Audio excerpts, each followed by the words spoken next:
Welcome to another Down the Rabbit Hole video, and what you're looking at here is, for me personally, a bit of a miracle.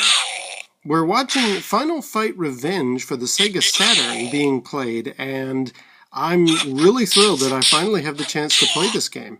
The reason as to why I'll get to in a future video, this has been kind of a holy grail for me, this particular title, even though it's not very good. But to get into the actual playing of Final Fight Revenge, there's a whole bunch of very complex hoops one needs to jump through if one wants to play this game. First of all, it was only released in Japan, and I believe it was released toward the end of the Saturn's life, so there weren't very many copies made. So, your first problem is, it's a bit of a rare and therefore quite valuable and expensive game to collect. Also, it uses the 4 megabyte expansion cart, so that adds yet another hiccup to ever wanting to play this game as far as the original hardware is concerned. However, now I can play Final Fight Revenge anytime I like. And how? Because I've actually got it running on my phone. This is actually an emulator that runs really nicely, and I wanted to do a video about this emulator. I'll talk about Final Fight Revenge in a future episode, but it does play this game. So for me, that is an absolute win. So here's the name of the emulator here. It's uoYabause. Now, I don't know how to pronounce that, but not only that, I have run into, if you take the UO off the front, I have run into uoYabause. I don't know how that's supposed to be pronounced. But I've seen that as an emulator kicking around for quite a long time, and this particular one with the UO in front of it, I'll put a link down below where you can get it on the Google Play Store. But uoYabause, or okay, that's what I'm going to call it, Yabause, is an emulator I saw recommended once for me on YouTube, and the guy playing it was using it on his NVIDIA Shield, and I noticed the games he was playing were a lot of high frame rate polygonal games, much like Final Fight Revenge. In fact, I think the first one he was showing off was Initial D. I have already tried Yabause without the UO in front of it on the Nintendo Wii, because that was the first time I encountered this particular emulator, and although it would load up Final Fight Revenge, it wouldn't play very well. Interestingly, the Sega Saturn is apparently a very difficult machine to emulate. When I started finding out about Final Fight Revenge, and the reason I wanted to play it, I thought to myself, well, I don't have one, but no problem, I'll just grab an emulator, because I've dabbled with MAME, I've dabbled with the one for the PS1, what is it, ESPX, whatever it is, and also various Sega Genesis emulators, Super NES emulators, Game Boy Advanced emulators. I know my way around emulators. Even Daphne, the one you used for Dragon's Lair, that one is a very tricky emulator to have to mess with, and I got that one working. So I thought, okay, I can just get some kind of a Sega Saturn emulator and play Final Fight Revenge. And I think that was 12 or 15 years ago. Most sites that I went to all said, oh, the Sega Saturn is actually notoriously difficult to emulate. Something about the architecture, I don't know the nuts and bolts of it, but basically give up any hope if you're going to try and play anything on the Sega Saturn. And years went by, I dabbled a few times, Yabause was one of them, but I just never managed to get any of these working. But now, on the phone, it does. It's not 100%. This uoYabause is not perfect, but it plays Final Fight Revenge pretty well, along with a bunch of other titles. So I just wanted to quickly go over this emulator and recommend it for anybody who wants to emulate a Sega Saturn. So when you fire it up, you've got a list here of games that you've played already, like Final Fight Revenge. It does them alphabetically. For some reason, this Cuten Kai game that I played with, it seems to get stuck. Like, I've cleared this list of games, and for some reason, that one, Cuten Kai, always seems to appear on my list. But regardless. Now, a couple of things to make this thing work. Okay, first of all, let's go into the settings. You need to set up your game directory, which I did find a little bit of a hiccup sometimes. And very worthwhile noting, the cartridge here, it starts off, I think, with none, and there are a variety of different ones you can choose here. You would think the 4 megabit backup RAM, that's the one that I would need to use for Final Fight Revenge. Nope, that one doesn't do it. The only one that allows it to work, and basically the only setting you would need for any games, is 32 megabit DRAM. Use that one. Having dabbled with a few emulators before in the past, I'm very glad this one has one BIOS that you never have to mess with. There were a variety of emulators for the Sega Saturn where it would need to load Japanese BIOS versus North American BIOS, and then PAL region BIOS. What a pain. So this one does it all with one BIOS. That's fantastic. And also the cartridge we've just talked about. Now, I haven't really needed to mess with any of these other settings. You can adjust things like frame skip and keep original aspect ratio, but I haven't really needed to work with any of that stuff. I'll come back to this menu later, but let me show you some of the games. Now, essentially, I'm going to load up one that isn't Final Fight Revenge or Kai. Now, this is the path that it defaults to, and I just dumped all of my Final Fight Revenge files into there. They do work, but I suddenly noticed, well, now I'm getting a bit messy, because in addition to Final Fight Revenge, I've got other things like Dodon Patchy and Radiant Silvergun and Daytona. And that's fine for the onesie-twosies, but then I was finding for things like Kai, which is that pinball game, and these others, it was easier if I just left them all in their folders. So that's something we're thinking about. Anyway, okay, well, let me show you Daytona. There it is. There's Daytona running. Let's give it a whirl.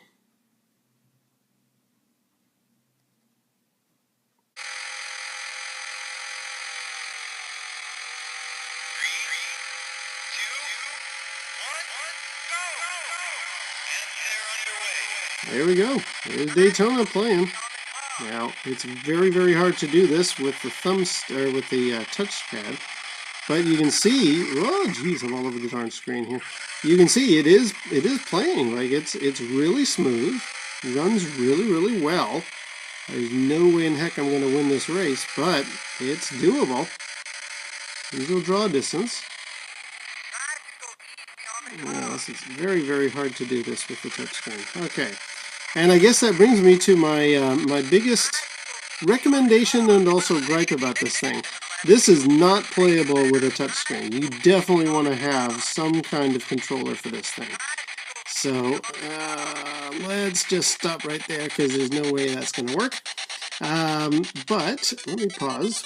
If I kind of pull back here and show you, I've actually got a PlayStation 3 fight stick that is ironically the exact same shape as the Sega Saturn controller. You've got your 3 rows of buttons and a nice little clicky wheel here.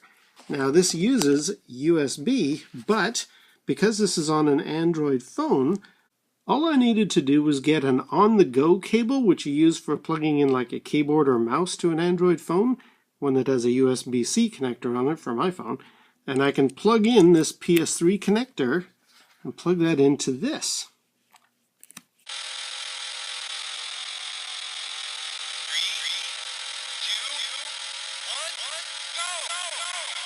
And here we go, and now I'm using the controller and it controls a lot better. I can actually manage to get around these corners a bit. Now it's not perfect. I mean, we are looking at a few little bits of frame dropping, and definitely you'll notice after a while the voices tend to be a little bit more echoey and stuff. Like, it's not perfect, but man, it's about 90% there. Thank you. There we go, getting around the corners there.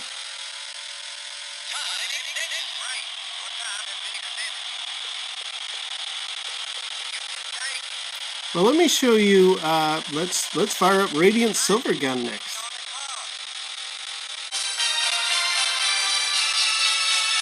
Yeah, you can hear how the sound is a little tired there. It sounds like it's overexerting the emulator, but it's certainly quite playable.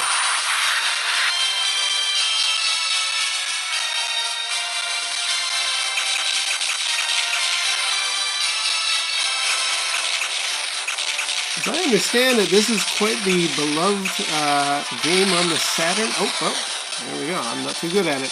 Haven't played it that much. I don't really get the appeal. Now, I'm not a huge shoot-em-ups guy, so for me, again, the Saturn was not ever going to be a particularly, not a machine I was ever really crazy to play, because I like shoot-em-ups, but they're not the end-all be-all for me, and that does seem to be a big chunk of the library for the Saturn. But as you can see, it's quite playable. It doesn't sound great, but the frame rate's pretty good. No problems here. I still need to learn how to play it.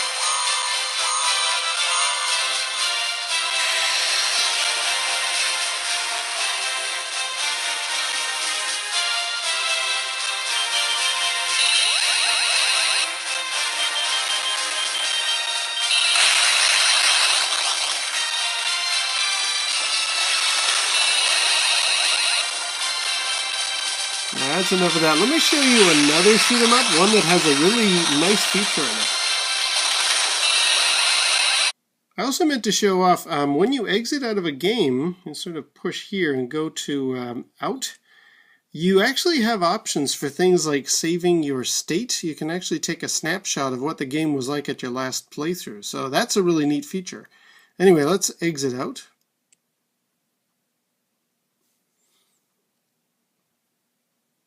Let's load up Dodonpachi. Great thing about Dodonpachi is it had something called Tate mode. I think that's how you pronounce it, T-A-T-E, or maybe it's Tate, but I've heard more people refer to it as Tate mode. It also existed on various Japanese PlayStation 1 games. If I go down the list here to the option menu, I can choose the display mode to change from normal to Tate. And now look at it, the screen is on its side. Now what's really cool there is that means if I want to just pull my phone out a bit, I've actually got this handy little frame thing that my wife gave me, and my phone sits nicely in the frame. And now, as you can see, it fills the whole screen. I'll just go with defaults here.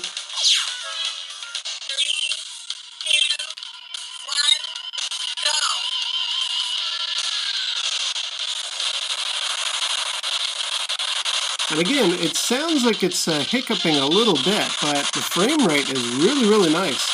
It's not going to come across in my camera, but trust me, it does play really well.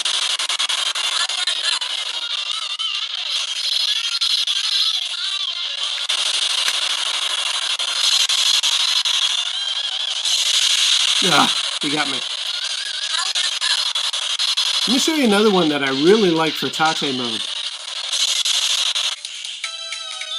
This is one called The Game Paradise, and I saw Anna of Circuits and Coffee talking to Metal Jesus Rocks about this on one of Metal Jesus's hidden gems for the Sega Saturn. And this is really cool because it's a shoot 'em up in an arcade.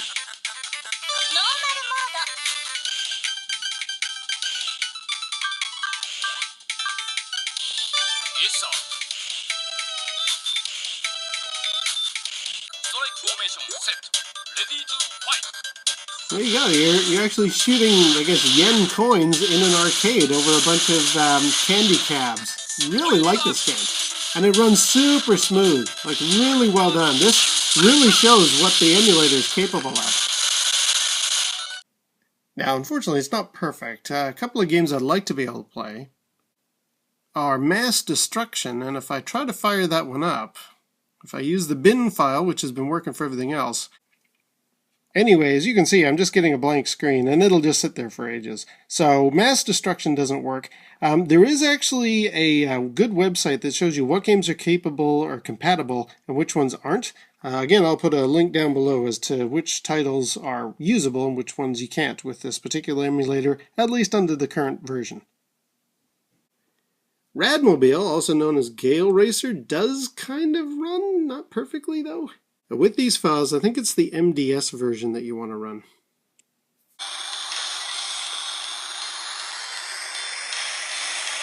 Yeah, so as you can see, it doesn't really work very well. This is kind of glitching out. It does get better later, but at what point do you want to play a game and then finally be able to see what you're supposed to be doing? This flickeriness is not nice. It's not nice on the eyes. I could try a few more runs, I suppose. It is supposed to run. According to that website I just mentioned, Radmobile is supposed to be fine, but there you go. Now it's starting to be playable. Yeah, it seems like you have to get through that city level first, although it's still not perfect. You do have the odd glitch. But anyway, yeah, Radmobile, I'd like it to work better, because I really like the look of this title. And here's a game I've never even heard of before, Amok.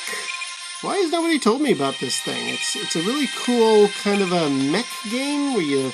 Right now I'm underwater, but you do go on land at some points and you shoot stuff. This time I think I'm shooting sharks at the beginning of the game, but yeah, got him. Yeah, this is one of those games I've never even heard of before.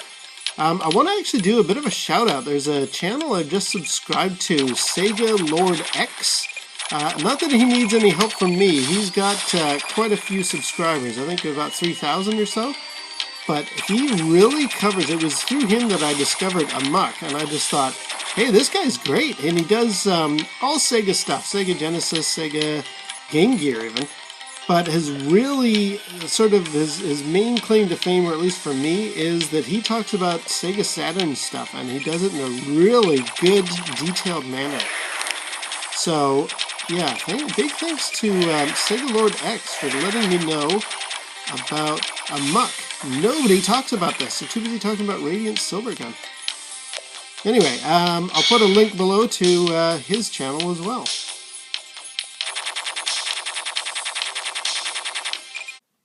And we'll end off with another fighting game, Vampire Hunter Darkstalker's Revenge. Yes, as per the poster behind me whenever I'm doing my video responses and stuff, I really like Darkstalkers. I've loved this series. It's too bad it never really went any further. And it plays really good in this emulator, so I'm very happy that I can start using this thing. I'm going to do a separate video, as I say, about Final Fight Revenge, because that is a game I've been dying to play forever. And I'm getting my butt kicked here. And I wanted to do it proper justice. So, in the meantime, though, I'm going to be playing a lot more Sega Saturn stuff on this emulator. uoYabause. I highly recommend it. And until next time, as I'm about to die here, I'll see you down the rabbit hole.